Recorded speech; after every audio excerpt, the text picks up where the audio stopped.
నమస్తే తెలుగు రాజ్యంకి స్వాగతం. నేను మీ సంధ్య. ఈ మధ్య కాలంలో మోహన్ బాబు గారి అన్స్టాపబుల్ వీడియో ఒకటి బాగా ట్రెండ్ అవుతూ ఉంది. ఆయనతో అంటే బాలకృష్ణ గారు మాట్లాడించిన కొన్ని అంశాలు చాలా ట్రెండ్ అవుతూ ఉన్నాయి. మరొకసారి ప్యారడైజ్ మూవీతో మోహన్ బాబు గారి నట విశ్వరూపాన్ని చూపించబోతున్నారు అంటూ కూడా డైరెక్టర్ శ్రీకాంత్ వదల చేస్తున్న కామెంట్స్, మరొకసారి మోహన్ బాబు గారి గురించి చర్చ జరుగుతుందనేది స్పష్టంగా తెలుస్తుంది. ఈ నేపథ్యంలో ఆయనకు వచ్చిన బిరుదుకు సంబంధించి ఒక అభిమానం మాకు మెసేజ్ పెట్టడం జరిగింది. అసలు మోహన్ బాబు గారికి కలెక్షన్ కింగ్ అనే బిరుదు ఎప్పుడు వచ్చింది, ఎలా వచ్చింది, ఆయన ఒక నార్మల్ యాక్టర్ నుంచి హీరోగా ట్రాన్స్ఫార్మ్ అయిన టైంలో ఏ సినిమాకు ఈ బిరుదుని ఇచ్చారు అనేసి కొంచెం ఆ డీటెయిల్స్ చెప్పండి అని అడిగారు. ఈ నేపథ్యంలో మన మోహన్ బాబు గారికి కలెక్షన్ కింగ్ బిరుదు ఎప్పుడు వచ్చింది, ఆయన హీరోగా ట్రాన్స్ఫార్మ్ అయిన తర్వాత ఆయన కెరీర్ అనేది ఎలా మలుపు తిరిగింది, ఈ డీటెయిల్స్ అని తెలుసుకునే ప్రయత్నం చేద్దాం. చరిత్రకారులు, సినీ రాజకీయ విశ్లేషకులు అక్కడ శ్రీకాంత్ గారు మనతో ఉన్నారు. ఆయన మాటల్లో శ్రీకాంత్ గారు నమస్తే అండి. నమస్కారం సంధ్య గారు. అంటే ఎన్ని విమర్శలు ఉన్నా ఆయన మీద కొన్ని విషయాలకు సంబంధించి ఎలా ఉంటారన్నది పక్కన పెట్టిన నటన పరంగా ఆయన సాటి కొన్ని క్యారెక్టర్స్ ఆయన తప్పితే ఎవరు చేయలేరు అనేసని అది ఘంటాపదంగా మోహన్ బాబు గారికి మనం ఆపాదించవచ్చు. ముందుగా మోహన్ బాబు గారి గురించి చెప్పాలంటే ఏం చెప్తారు? అసలు ఏం చెప్పమంటారు? I'm from same place, Rayalaseema, Chittoor జిల్లా. నేను ఈ చివర, ఆయన ఆ చివర.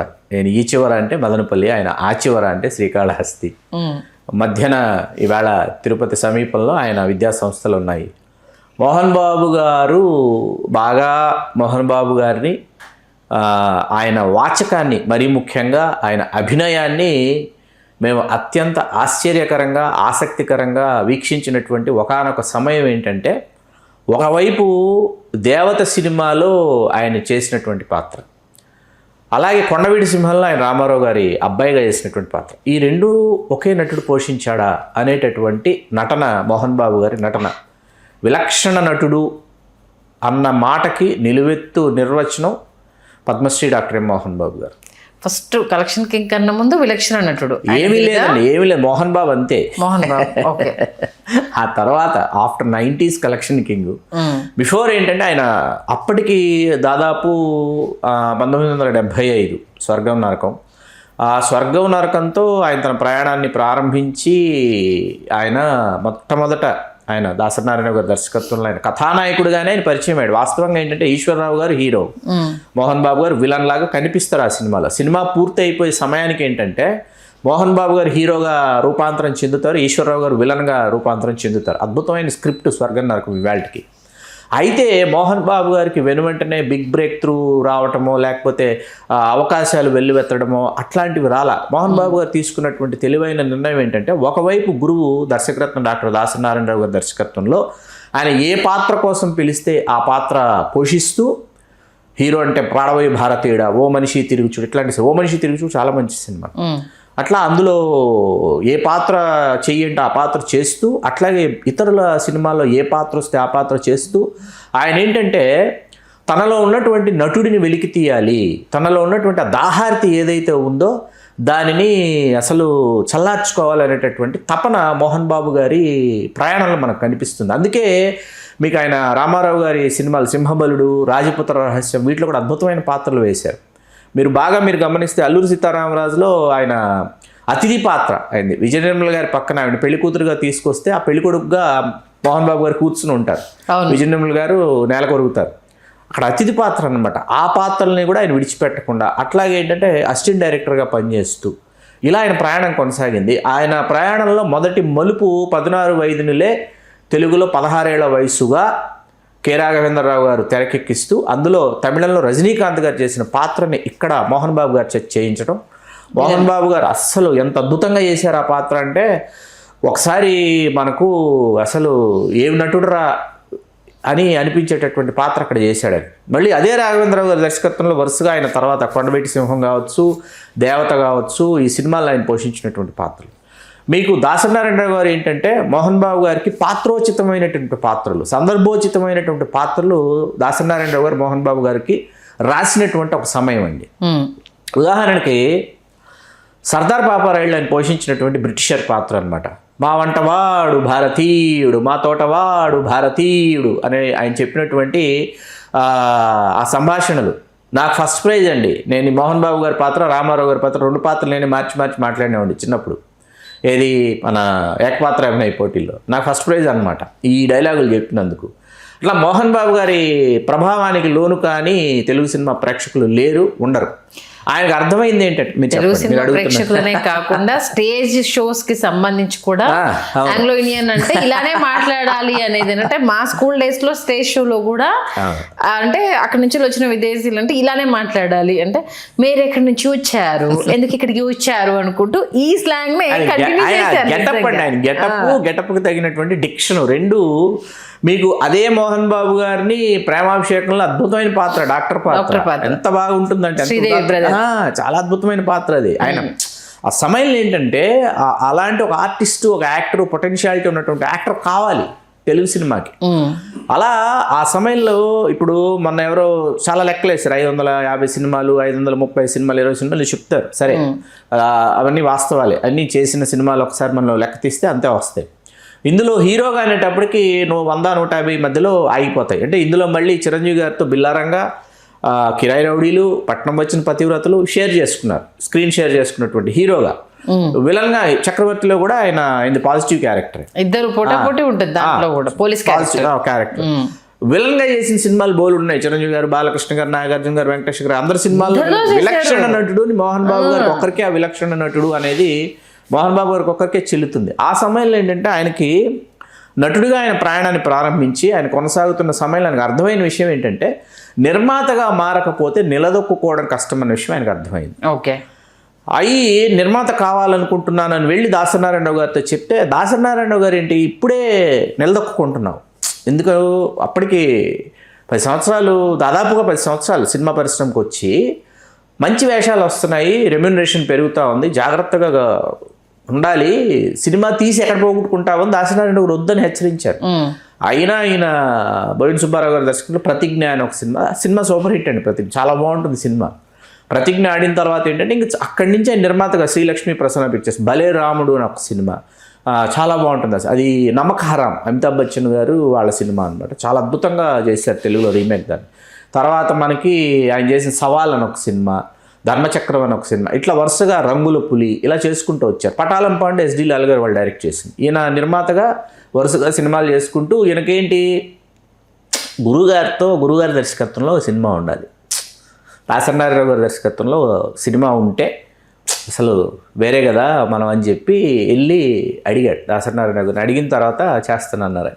అప్పుడు తమిళంలో సూపర్ హిట్ అయిన ఒక సినిమాని అనుకుని దాన్ని స్ఫూర్తిగా తీసుకున్నారు, తెలుగుకి పూర్తిగా తెలుగు నేటివిటీకి మార్చి దాసనారాయణ గారు నా మొగుడు నాకే సొంతం చేసి, వాణి విశ్వనాథ్ గారు, జయసుధ, ఈయన టైలర్, ఆ సినిమా చాలా అంటే అసలు మహిళా ప్రేక్షకులు అసలు ఏమంటారు దాన్ని అసలు పరిగెత్తారు అనమాట సినిమాకి. మహిళా ప్రేక్షకులు మ్యాట్ని అంటే నూన్ షోలు కూడా ఉన్న సమయం అది. అంటే దేవతకి ముందు వచ్చింది, దేవత వెరీ ఎర్లీ. ఓకే, ఇది చాలా ఆలస్యంగా. అంటే ఫస్ట్ దేవతలో హీరోగా చేశారు. విలన్ అండి, దేవతలో విలన్ నుంచి హీరో అవుతాడుగా. అంటే దేవత శోభన్ బాబు గారు హీరో, మోహన్ బాబు గారు సారీ గృహప్రవేశం ముందే, దేవత కాదు గృహప్రవేశం తర్వాత నామే నాకే సొంతం. గృహప్రవేశం అవి ప్రభాకర్ రెడ్డి గారు వాళ్ళు చేసిన సినిమాలు, చాలా మంచి సినిమా గృహప్రవేశం, చాలా హీరో. ఆ సమయంలో దాసనారాయణరావు గారి దర్శకత్వంలో హీరోగా చాలా సినిమాలు ఉన్నాయి, చాలా మంది గుర్తురావు. కేటుగాడు అని ఒక సినిమా, పాలు నీళ్లు అని ఒక సినిమా, ఇవన్నీ హిట్ సినిమాలు. ఇవన్నీ పాలు నీళ్లు, కేటుగాడు, ఇవన్నీ. పాలు నీళ్లు జయప్రద గారి హీరోయిన్, దాసనారాయణరావు గారు లాయర్. అందులో కూడా వాళ్ళిద్దరు డైవర్స్ తీసుకోవాలని వెళ్తారు, చాలా బాగుంటుంది సినిమా. అది తర్వాత ఏంటిది ఆవిడ ఎదుగుతుంటే అది కోర్టు సీన్ లో దీంట్లో దాసరి గారి పర్ఫార్మెన్స్ ఉంటుంది సార్, నా మొగుడు నాకే సొంతంలో. అందులో ఉంటుంది. దాసనారాయణ గారికి ఏంటంటే ఆయన వీళ్ళు దొరికితే ప్రతి సినిమాలో లాయర్ వేసేయాలి, కోర్టు సన్నివేశాల్లో నటించేయాలని అనుకునేవారు దాసనారాయణ గారు. జస్టిస్ చక్రవర్తి ఒక సినిమా ఉంటుంది నాగేశ్వరరావు గారి డ్యూయల్లో, అందులో కూడా లాస్ట్లో వస్తాడు లాయర్గా.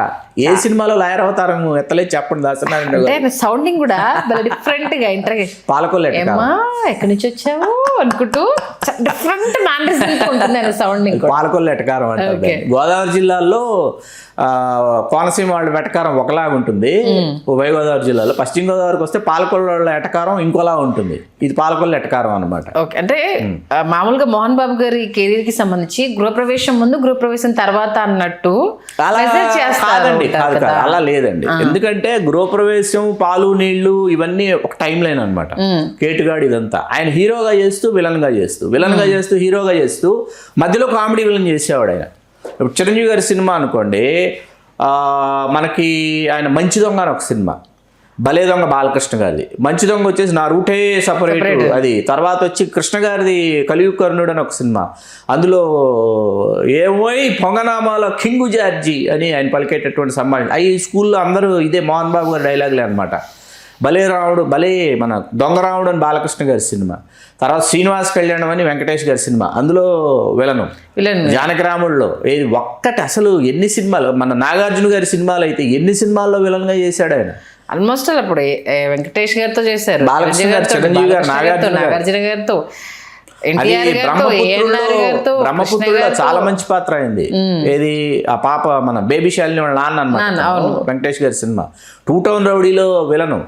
ఇట్లా విలక్షణ నటుడిని మోహన్ బాబు గారిని అందుకేనది. ఇందులో హీరోగా మనం ఒక చోటకి సినిమా హాళ్ళు అన్నీ ఉన్న కూడలికి వెళ్ళాం అనుకోండి, హీరోగా మోహన్ బాబు గారి సినిమా ఆడుతూ ఉంటుంది, విలన్గా మోహన్ బాబు గారి సినిమా ఆడుతూ ఉంటుంది, కామెడీ విలన్గా మోహన్ బాబు గారి సినిమా ఆడుతూ ఉంటుంది. అసలు అర్థం కాదు ఈ మోహన్ బాబు ఆ మోహన్ బాబు ఒకరేనా అని చెప్పేసి. ఓకే, మీకు ఆయన శ్రీ లక్ష్మీ ప్రసన్న పిక్చర్స్ ఎదిగే క్రమంలో ఏంటంటే మలయాళంలో సూపర్ హిట్ అయిన మోహన్ లాల్ గారి సినిమా ఏదైతే ఉందో దానిని ఆయన తెలుగుకు తీసుకొచ్చి ఇది చెయ్యాలి, అది యాక్చువల్గా బాలకృష్ణ గారితో చేద్దామని చెప్పి అనుకున్నారు. ఈ మోహన్ బాబు గారి నిర్మాత కాదు అప్పటికి. ఓకే, బాలకృష్ణ గారి దృష్టికి తీసుకొచ్చారు దాన్ని. బాలకృష్ణ చేస్తే చాలా బాగుంటుంది అని అంటే బాలకృష్ణ గారు ఎందుకో ఆలోచించారు. బాలకృష్ణ గారు ఇలా చేస్తే అసలు చూస్తారన్నందుకు ఒక ఇంత బాలకృష్ణ గారు కాదు అనుకున్న తర్వాత మోహన్ బాబు గారు అసలు ఇది కదా నాకు దొరకాల్సిన పాత్ర, ఇది కదా నేను చేయాల్సిన పాత్ర అని అదే అల్లుడు గారు కె రాఘవేంద్రరావు కె రాఘవేంద్రరావు గారు ఏంటి కె రాఘవేంద్రరావు గారు వరుసగా అప్పటికి జగదేవ్ ఆఖరి పోరాటంతో మొదలు పెడితే వరుసగా 9 సూపర్ డూపర్ హిట్ సినిమాలు కె రాఘవేంద్రరావు గారు వచ్చిన సమయం అండి. ఆ సమయంలో ఆఖరి పోరాటం, జగదేవ్ కురత్తులో సుందరి ఇవి చేసి ఆయన మోహన్ బాబుతో అల్లుడు గారు చేస్తున్నారంటే ఏంటి కె రాఘవేంద్రరావుకి ఏమన్నా ఏంటి అసలు మోహన్ బాబుని పెట్టి ఇప్పుడు అల్లుడు గారు ఏంటి రీమేక్ ఏంటంటే ఇది టికెట్లు దొరకని పరిస్థితి. పాటలు కేవి మహదేవన్ గారి పాటలు అసలు విన్సెంట్ గారు కెమెరామెన్ విన్సెంట్ గారు, అజయన్ విన్సెంట్ గారు కెమెరా. 16 వయసులో మోహన్ బాబు గారి టర్నింగ్ పాయింట్ ఇచ్చింది రాఘవేంద్రరావు గారు. హీరోగా ఇంకా నేను కంటిన్యూ అవ్వాలి అనుకున్న టైంలో టర్నింగ్ పాయింట్ ఇచ్చింది రాఘవేంద్రరావు. మంచి పాత్రలు అండి రాఘవేంద్రరావు గారు. దాసనారాయణరావు గారు ఒకవైపు, రాఘవేంద్రరావు గారు ఒకవైపు అసలు పోటాపోటీగా మోహన్ బాబు గారి కోసం రాశారు. నాకు కలెక్షన్ కింగ్ అనేది ఇక్కడ ప్రారంభమయ్యే దశకు ముందుకు వెళ్తే నేను ఇవాళకి నేను ఏం చెప్తానంటే మనకి చాలాసార్లు మనం మాట్లాడుకున్న ఒక సినిమా, అందులో ఆర్టిస్టులు కావాలనుకునేవాళ్ళండి. దయచేసి ఆర్టిస్టులు కావాలనుకునేవాళ్ళు మీరు మీ సొంత గొంతుకుతో మీరు డైలాగులు చెప్పాలనుకునేటటువంటి వాళ్ళు తాండ్రపాపారాయుడులో మోహన్ బాబు గారు నటించిన విజయరామరాజు పాత్రను చూడమని చెప్తా. ఓకే, అంతఃక్రితం బ్లాక్ అండ్ వైట్లో బొబ్బిలి యుద్ధం వస్తే రాజనాల్ గారు అద్భుతంగా చేసిన విజయరామరాజు పాత్రని ఇక్కడికి వచ్చేటప్పటికి ఇక్కడ మోహన్ బాబు గారు వెళ్ళి ఇక్కడ గురువు ఎవరు దర్శక దిగ్గజం దర్శకరత్న డాక్టర్ దాసనారాయణరావు గారిని వెళ్ళి విజయరామరాజు అంతర్మథనం చెందే విధంగా, అంటే మయసభలో అవమానం జరిగిన తర్వాత దుర్యోధనుడు ఎట్లాగైతే ఆయన భంగపోతాడో అటువంటి సన్నివేశమైన రూపకల్పన చేయడానికి ఈ కథలో కుదురుతుందా, నాకు అట్లా చేయాలని ఉంది అని కోరితే దాసనారాయణ గారు కొండవీటి వెంకటకేవ గారు చెప్పారు. ఇట్లా మోహన్ బాబుకి ఓన్లీ మోహన్ బాబు ఏకపాత్రాభినయం లాగా అస్సలు ఆ సన్నివేశం ఉంటుందండి. అసలు మోహన్ బాబు గారిని చూడాలి ఆ సన్నివేశంలో ఖచ్చితంగా. అది అసలు ఆర్టిస్టులు కావాల్సిన వాళ్ళు చూడాలి, డైలాగులు నేర్చుకోవాలనుకునే వాళ్ళు చూడాలి మోహన్ బాబు గారిని. అక్కడి నుంచి మనం అల్లుడు గారికి వస్తే అల్లుడు గారు మళ్ళీ తమిళ రీమేక్ తీసుకొచ్చి అసెంబ్లీ రౌడీని తెలుగు నేటివిటీకి అద్భుతంగా మలిచిన పరుచూరు బ్రదర్స్. ఆ ఘనత ఎందుకంటే అరిస్తే చరుస్తా, చరిస్తే కరుస్తా, కరిస్తే నిష్క్రమిస్తా అనేటటువంటి పరుచూరు గోపాలకృష్ణ గారు ఆ సంభాషణలు, పాటలు, మళ్ళీ మహదేవన్ గారి మ్యాజిక్, దీని కంటిన్యూషన్ మీకు అల్లుడు గారు అసెంబ్లీలో అయిన తర్వాత రౌడీ గారి పెళ్ళాం, అది పార్థిబంద్ యముడే నామగుడు అని పార్థిబంద్ సీత, అది సూపర్ డూపర్ హిట్ సినిమా, ఇది తెలుగులోకి డబ్ చేసి అవును దాన్ని ఈయన రీమేక్ చేసి రౌడీ గారి పెళ్ళాం, బప్పీలహరి గారి మ్యూజిక్, తర్వాత మన శోభన గారు ఇందులో, కేఎస్ ప్రకాష్ గారు రాఘవేంద్రరావు గారి సోదరులు కేఎస్ ప్రకాష్ గారి దర్శకత్వం. ఈ సినిమా సూపర్ హిట్, వరుసగా 3 సూపర్ హిట్స్ అయిన తర్వాత ఏమైపోయిందంటే ఇక్కడి నుంచి మళ్ళీ మీకు బ్రహ్మ, అల్లరిమొగుడు అండి, రాఘవేంద్ర గారి దర్శకత్వంలో ఆర్కే ఫిల్మ్ అసోసియేట్స్, అల్లరిమొగుడు, ఇంకా అసలు కనీ వినేరు కానీ కీరవాణి గారు, ఇద్దరు పిల్లలది కదా, అదే మన రమ్యకృష్ణ మీనా, రెట్టైవాల్ కురివి అని బాలు మహేంద్ర గారి సినిమా, మోహన్, రాధిక, అర్చన. దాన్ని ఆ కథ రాఘవేంద్రరావు గారి దగ్గరకు వస్తే ఏమవుతుంది అంటే అల్లరిమొగుడు అవుతుంది. ఓకే, అద్భుతం లేండి దాంట్లో అల్లరిమొగుడు అవుతుంది. మోహన్ బాబు గారి 2 డైమెన్షన్స్ చూడొచ్చు. దినుసులన్నీ వేసి, కమర్షియల్ దినుసులు అన్నీ వేసి మీకు ఎలా వండాలో ఆ వంటకాన్ని ఎంత రసాత్మకంగా వండాలో రాఘవేంద్రరావు గారు అంత రసాత్మకంగా వండి దానిని వార్చినటువంటి వైనం అద్భుతం, అద్వితీయం. ఆ సినిమా ఎంత పెద్ద హిట్టో మనందరికీ తెలుసు. అక్కడి నుంచి మేజర్ చంద్రకాంత్ రామారావు గారి సినిమా, అది ఇంకో మెట్టి, అది ఇంకా అంటే రాఘవేంద్రరావు గారితో వరుసగా చూడండి అసలు ఎలా అల్లుడు గారు, అల్లరిమొగుడు, మేజర్ చంద్రకాంత్, ఇవన్నీ చేసిన తర్వాత మీకు ఇవి చేస్తూ కుంతిపుత్రుడు, మనం క్షమించాలి, కూలీ నెంబర్ 1లో విలన్ చేస్తాడు. ఇవి చేస్తూ కొదమసింహంలో చిరంజీవి గారు వాళ్ళ కోసం ఆ పాత్ర ఏదైతే ఉందో ఆ పాత్ర ఒమర్ షరీఫ్ ఆ పాత్ర చేస్తాడు, సుడిగాలి పాత్ర చేస్తాడు. అది హాలీవుడ్ సినిమాలో ఉన్న పాత్ర, అది దానిని అది ఆయనే చేయగలరని, డింగు డింగు డింగు డింగు డింగో డింగు అనేది ఆయనది. అట్లాగే కొండవీడి దొంగలు అండి, సింహం నరసింహం అన్నమాట. ఏం పేరు నీ పేరు అంటే సింహం నరసింహం. ఇవన్నీ క్యారెక్టర్ కూలీ నెంబర్ 1లో నత్తిగా మాట్లాడతారు సార్. అసలు ఫాదరే, ఆయన ఫాదరే అనుకుంటూ అసలు అప్పటి వరకు పాట ఉంది తెలుసా మీకు? ఆడియోలో పాట ఉంది, పరచూరు వెంకటేశ్వరరావు గారికి, మోహన్ బాబు గారికి ఒక పాట ఉంది. సినిమాలో లేదు, సినిమాలో లేదు పాట. మేము చాలా డిసప్పాయింట్ అయ్యాము చూసి. ఓకే, పాట చాలా హిట్ ఆడియో క్యాసెట్ లో, సినిమాలో పాట లేదు. అబ్బా పాట లేదని అనుకున్నాం అనమాట. అలా మోహన్ బాబు గారు ఏంటంటే ఈ ట్రాన్స్ఫర్మేషన్ ఆఫ్ మోహన్ బాబు గారు చాలా ఆసక్తికరంగా ఉంటుందండి. ఈ ట్రాన్స్ఫర్మేషన్లు ఏంటంటే వీళ్ళు ముగ్గురు అండి, రజనీకాంత్ గారు, మోహన్ బాబు గారు, అంబరీష్ గారు, ముగ్గురు ఒకేసారి ఒకే ప్రయాణాన్ని ప్రారంభించినటువంటి సమయంలో మోహన్ బాబు గారు ఆలస్యంగా స్టార్డమ్, ఆలస్యంగా హీరో అయినప్పటికీ రజనీకాంత్ గారు, అంబరీష్ గారు స్టార్ హీరోలు అయిపోయారు అక్కడ. కానీ అత్యధిక సినిమాలు చేసి మోహన్ బాబు గారు చేశారు. అత్యధిక పాత్రలు ఆయన వెతుక్కుంటూ వచ్చాయి. ఆయన కోసం రాశారు. కడపరెడ్డి అమ్మ అని ఒక సినిమా, ఆయన ఫ్యాక్షనిస్ట్ అనమాట, కమ్మారెడ్డి భరద్వాజ్ గారు దర్శకత్వం, అన్నదమ్ముల మధ్య అది కడపరెడ్డి అమ్మ, చాలా బాగుంటది ఆయన పాత్ర. మనకి యుద్ధభూమి అనే సినిమాలో ఆయన విలను, చిరంజీవి గారి హీరో, అటర్ ఫ్లాప్ సినిమా, అది వేరే విషయం. అలా ఇలా చేసుకుంటూ బాలకృష్ణ గారి సినిమాలు, చిరంజీవి గారి సినిమాలు, నాగార్జున గారి సినిమాలు, వెంకటేష్ గారి సినిమాలు, వీటిలో విలన్ చేసుకుంటూ ఆయన మళ్ళీ ఆయన నిర్మాతగా అంతక్రితం పద్మవ్యూహం అని, మా ఇంటి కథ అని సినిమాలన్నీ చేస్తూ ఇక్కడికి వచ్చేటప్పటికి వరుసగా సూపర్ డూపర్ హిట్స్. ఇక్కడ 1995కి వచ్చేటప్పటికి, 1995కి వచ్చేటప్పటికి మీకు అక్కడ నాట్యమేయండి. అది ఈయన కొనాలి, చెయ్యాలి, వాళ్ళే తెలుగులో డబ్ చేస్తారనేది అనుకుంటున్నారు. రజనీకాంత్ గారు ఆ సినిమా విజయం వింటున్నారు, విని షో వేయండి అన్నారు. షో వేసారు, చూశారు రజనీకాంత్ గారు. చూసి ఆయనకి మన ఆర్టిస్ట్ విజయ్ కుమార్ గారు చేసిన పాత్ర నచ్చేసి, పెదరాయుడు నచ్చేసి వెంటనే మోహన్ బాబు గారి చేత కొనిపించి అర్జెంటుగా నేను చేస్తానని చెప్పి మోహన్ బాబు గారు అన్నదమ్ములు 2 పాత్రలు, ఈయనేమో పాపారాయుడు పాత్ర ఈయన చేసి మెప్పించి రామారావు గారు క్లాప్ ప్రారంభోత్సవం అంతా. రజనీకాంత్ గారి పాట తీసేస్తే సినిమా నార్మల్. ఆ రజనీకాంత్ గారు ఉన్న ఆకాశపై సినిమా లెవెల్లో రేంజ్ లో తీసుకెళ్ళి, అంటే ఒకటండి సినిమా గురించి మనం ఇద్దరు గురించి మాట్లాడుకోవాలి. మనం ఎంతసేపు రజనీకాంత్ గారు, మోహన్ బాబు గారి గురించి మాట్లాడుకుంటాం, కానీ ఇవాళకి ఈ సినిమా మొదటిసారి నేను సినిమా థియేటర్కి వెళ్ళి చూశాను. మా ఊళ్ళో 2 థియేటర్లలో పోటాపోటీగా 50 రోజులు 4 గంటలతో ఆడి, ఇంకో థియేటర్లో 175 రోజులు 225 రోజులు ఆడింది. ఫస్ట్ ఒక థియేటర్లో కూర్చొని చూసా. సినిమా చూసిన తర్వాత బాగా గ్యాప్ ఇచ్చి తర్వాత మళ్ళీ ఇంకో థియేటర్కి వెళ్ళి చూసిన తర్వాత ఈ సినిమాకి 2 హీరోలు అండి. ఒకరు రచయిత సత్యమూర్తి గారు, ఎక్కడ తమిళ వాసన రాకుండా కంప్లీట్ తెలుగు గుబాళింపులోకి తీసుకొచ్చి ఆయన చేసినటువంటి చమత్కారాలు, పదప్రయోగాలు అద్భుతం సత్యమూర్తి గారు. తర్వాత ఎక్కడ ఇది తమిళ సినిమా రీమేక్ అని అనిపించకుండా దీన్ని తెరకెక్కించిన రవిరాజ పినిశెట్టి గారు. వీళ్ళిద్దరూ హీరోలు అండి ఆ సినిమాకి, పెదరాయుడు సినిమాకి, సందేహమే లేదు. రవిరాజ పినిశెట్టి గారు పెదరాయుడు తర్వాత రవిరాజ పినిశెట్టి గారు ఏ సినిమా ఓ పెద్ద సూపర్ డూపర్ హిట్ ఇచ్చారనంటే మనకు కనిపించదు ఇంకో సినిమా. అంత పెద్ద హిట్ పెదరాయుడు అయిపోయింది. తర్వాత మంచి సినిమాలు చేశారేనా కానీ గుర్తురావు మనకి వెంటనే. ఇప్పుడు పెద్దరాయుడు టైంకి కలెక్షన్ కింగ్ వచ్చేసింది. ఇదే ఈ 6 సినిమాలతో కలెక్షన్ కింగ్ కంటిన్యూస్ గా 6 సూపర్ డూపర్ హిట్స్ ఇచ్చేటి. మళ్ళీ మనకేంటి అల్లుడు గారు, అసెంబ్లీ రౌడీ గారి పెళ్ళం, అల్లరి మొగుడు, బ్రహ్మ, మేజర్ చంద్రకాంత్ వరుసగా అనమాట. ఇచ్చిన తర్వాత ఏంటంటే దొంగ పోలీసు అని ఒక సినిమా, తర్వాత అల్లరి పోలీసు అని ఒక సినిమా. ఇన్ని ఫ్లాపులు. ఒకటి కేఎస్ ప్రకాష్ గారు, ఇంకోటి ఉప్పలపాటి నారాయణరావు గారు అనుకుంటా. అల్లరి పోలీసుకి సంబంధించి సాంగ్స్ చాలా బాగుంటాయి. ఇళరాజా గారు చేసుకుంటూ మేజర్ చంద్రకాంత్ రాఘవేంద్ర గారు దర్శకత్వంలో తీశాను కదా.